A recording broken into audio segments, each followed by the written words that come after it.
When I was a young boy, I wanted to be a basketball player. But I never grew above 5 feet 10, and I had the reflexes and speed of a weather pattern. I picked the wrong sport. If only I had been a baseball player where a little guy can play with the big boys and really make a difference. Let me tell you a story of a guy just like that. Once upon a time, there was a little creature who lived in a shoebox. His name was Dustin Pedwoya. He was a scrawny little runt, so tiny that he had to put shoes on just to be overlooked. Dustin wanted to play baseball more than anything in the world, but he only grew up to be 5 feet 6.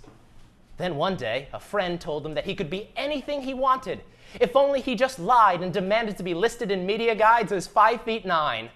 So he did, and soon he became a member of the storied Boston Red Sox. Dustin had to overcome many little obstacles to make it in the big leagues. His first day in the clubhouse, Big David Ortiz teased Dustin about his tiny little cleats.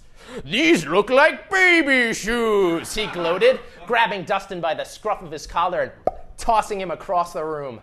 So one day, while David napped from a long afternoon of eating tigers, Dustin stole one of his toothpicks.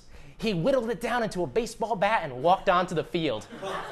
Everyone laughed when they saw the pipsqueak with the big bat. "You'll never last out here," said mean old Coco Crisp.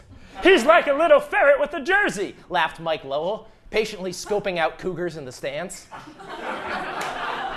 "You'll never last out here," said Daisuke Matsuzaka in Japanese. And so it went. Dustin had never hit a baseball before, but he had once played miniature golf and knew that if he swung hard and tried his best, anything was possible. And so he began to hit, hitting fastballs that zoomed by quicker than a freight train and curveballs that made his knees buckle. Sometimes he had to close his eyes and jump up way high in the air to swing at the ball. But even then, he still hit better than Jason Varitek. Soon, everyone was impressed. Dustin was faster than old layabout J.D. Drew and was stronger than Jason Bay. He could play defense, too, just as good as Kevin Youkilis, and he didn't have to take every Sabbath off either. Dustin was even a good fighter, feistier and more aggressive than everyone on the team but Jonathan Papelbon, who bit people and foamed at the mouth.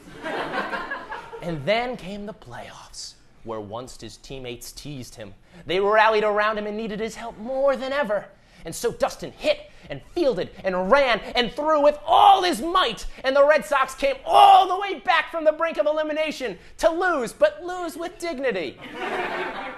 We learned an important lesson from Dustin's story. Though he may be small, Dustin doesn't suck like everyone else on the Red Sox, especially Jason Varitek. And after the season was over, Dustin began to get noticed everywhere. First he won a Gold Glove Award, then he won a Silver Slugger. Finally, this week, he'll probably win the MVP award. JR, do you know what MVP means?